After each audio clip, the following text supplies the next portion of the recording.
On est parti pour le live hebdomadaire, 18 h le dimanche. Je viens de relancer le live et donc effectivement, Norbert me signalait qu'on n'avait pas de son et donc Doua me disait la même chose. Donc voilà. Du coup, j'ai coupé le live, j'ai vérifié mon micro et voilà, là ça a l'air de fonctionner. Du coup, je vais faire quelque chose que je ne faisais plus mais que je vais recommencer à faire, qui est mettez-moi un petit pouce pour me dire que le son est bon, etc. Donc pour vérifier que ça fonctionne bien. Voilà, et donc ici, en fait, donc dans ce live, je voulais faire quelque chose d'un peu particulier. Merci Norbert. Donc le son marche cette fois-ci. Donc là, je ne coupe plus le live, je continue. Et donc ce live, je vais le faire d'une manière un peu particulière. C'est une réponse à Cédric Blancard qui m'a nominé dans un petit jeu qu'on voit pour l'instant sur Facebook, qui est de partager 10 couvertures de livres, simplement partager la couverture sans commenter, sans explication. Et dans chacune des couvertures qu'on partage, on nomine quelqu'un, peut-être à qui on pense par rapport à ce livre-là. Et donc, je m'approprie le défi, mais je vais le transformer un petit peu. Au lieu de faire 10 couvertures papier, je ne vais en faire qu'une, mais du coup, je vais la développer un petit peu sous forme de live ici, et je vais vous partager vraiment un immense coup de cœur, un livre qui a changé ma vie à l'époque où voilà, je débutais dans mon exploration de la spiritualité, du développement personnel. Je devais avoir entre 18 et 20 ans, et j'ai découvert le livre Siddhartha de Hermann Hesse. Ce livre, c'est un livre tout simple, hein, il se lit très rapidement, je pense, comme ça, de mémoire, il doit faire, je sais pas, autour de peut-être une centaine de pages, quelque chose de relativement court. Ça se lit comme un conte philosophique, c'est un peu à l'image du Petit Prince ou de l'Alchimiste de Paulo Coelho. C'est, voilà, ça raconte une histoire, on peut le lire à plusieurs niveaux, on peut le lire au niveau de l'histoire de Siddhartha, qui en fait, on va suivre son périple quelque part, son histoire de vie, qui fait beaucoup référence, ou en tout cas qui est une sorte de mise en abîme, ou qui est très très parallèle à la vie de Bouddha. Il va le croiser dans le livre, et un peu comme Bouddha, il va passer par une partie de vie très matérialiste dans la matière, le désir. Les biens matériels, mais aussi la chair, la sexualité, les plaisirs du goût, enfin voilà. Donc, et puis une deuxième partie de vie beaucoup plus en recherche intérieure, où il va vraiment aller dans des extrêmes, hein, donc l'ascétisme, voilà, des choses un peu extrêmes, pour peut-être revenir à cette fameuse voie du milieu, hein, qu'on connaît bien dans le bouddhisme. Et voilà, donc il peut se lire à plusieurs niveaux, et il est rempli de petites pépites de sagesse. Même les 100 pages, on peut soit les lire d'une traite, mais on peut aussi les lire par petits bouts. Et quand hop, on tombe sur quelque chose qui fait écho en nous, juste s'arrêter, le goûter et rester dessus. C'est écrit de manière très simple, très légère. Voilà, donc je ne m'y connais pas en littérature, mais je ne suis pas certain que c'est de la haute littérature. C'est par contre quelque chose qui vraiment voilà, peut toucher et faire des petites explosions dans la tête, hein, des explosions positives. Et moi, je me souviens effectivement vers ces 18-20 ans, au milieu du livre comme ça, j'ai vraiment eu plusieurs petits chocs et petites révélations, dont ou à quel moment du livre c'était, mais vraiment une révélation profonde sur, au fond, qu'est-ce que je fais de ma vie.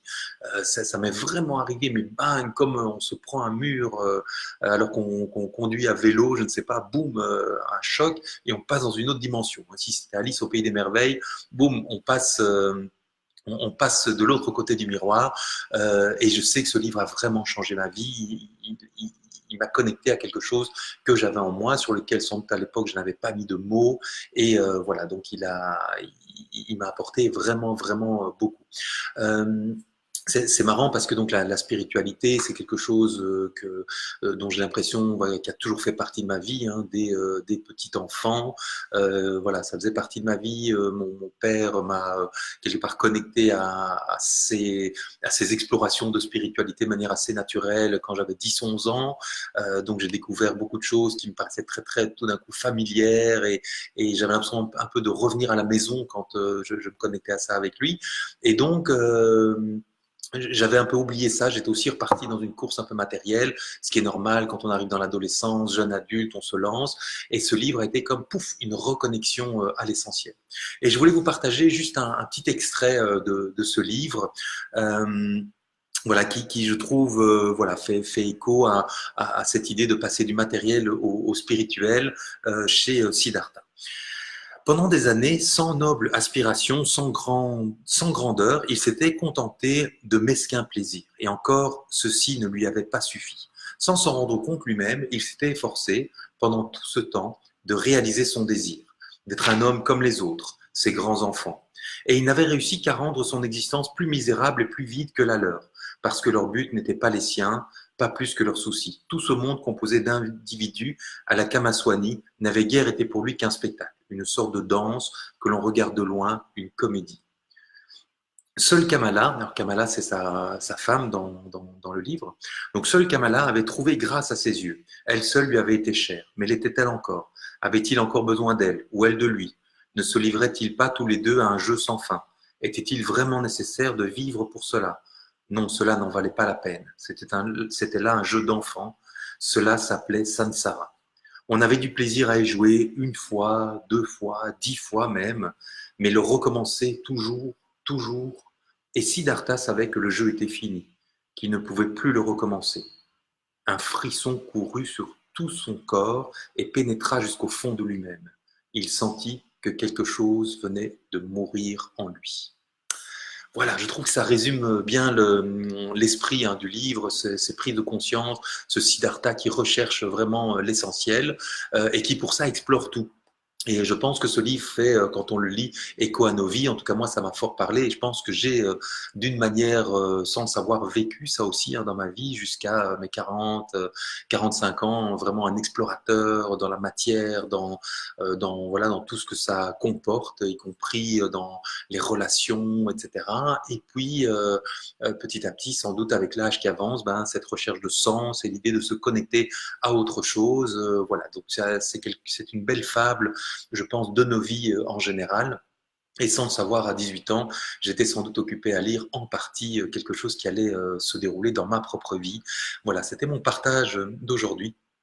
Siddhartha de Hermann Hesse, on le trouve en librairie, je pense au format de poche, il coûte quelques euros, il se lit hyper facilement, soit en petits bouts, en le consommant perle par perle, ou bien en une fois. Voilà.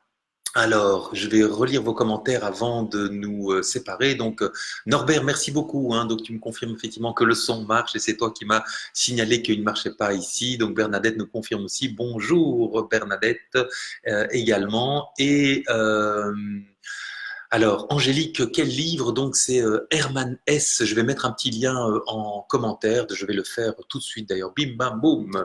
Clac, clac, clac. On est en direct. J'ai la bonne page et je le mets ici dans les commentaires. Alors, désolé, je le mets sur Amazon. Je sais que ce n'est pas très, très bien. Voilà, qu'il y aurait sûrement d'autres choses, d'autres librairies où on peut le trouver. Mais voilà, par facilité de copier-coller, je mets simplement le lien Amazon. Et donc l'alchimiste de Paulo Coelho, je l'ai juste cité parce qu'en fait, effectivement, il y a le point commun entre les deux livres, c'est que c'est une belle fable qu'on peut lire à différents niveaux et qui contient beaucoup de belles perles de sagesse.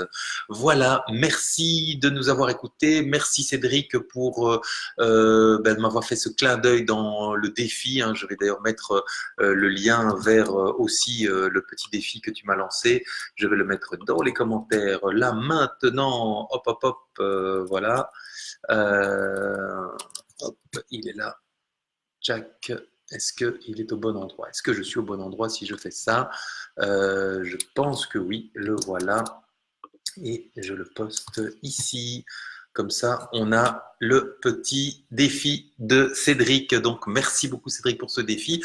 Et voilà, j'espère que cette petite transformation du défi voilà, te conviendra. Et je suis curieux d'entendre vos commentaires à vous si vous avez lu ce livre-là. Et peut-être, ce qui m'intéresserait aussi, c'est de lire en commentaire quel serait pour vous il y a souvent un livre comme ça dans notre cheminement, il y a un premier livre qui fait une première bascule, et des fois un peu c'est le hasard de la vie qui nous l'amène, qui nous le fait avoir en main, mais vous avez aussi peut-être vous aussi ce livre qui à un moment vous a fait passer un étage ou franchir un mur ou faire passer de l'autre côté du miroir. Et ça m'intéresserait de savoir quel a été ce premier livre sur votre chemin à vous. Voilà, je vous remercie. Je vous souhaite une belle soirée, une belle semaine et on se retrouve dimanche prochain pour un nouveau live à 18 h. Bye bye.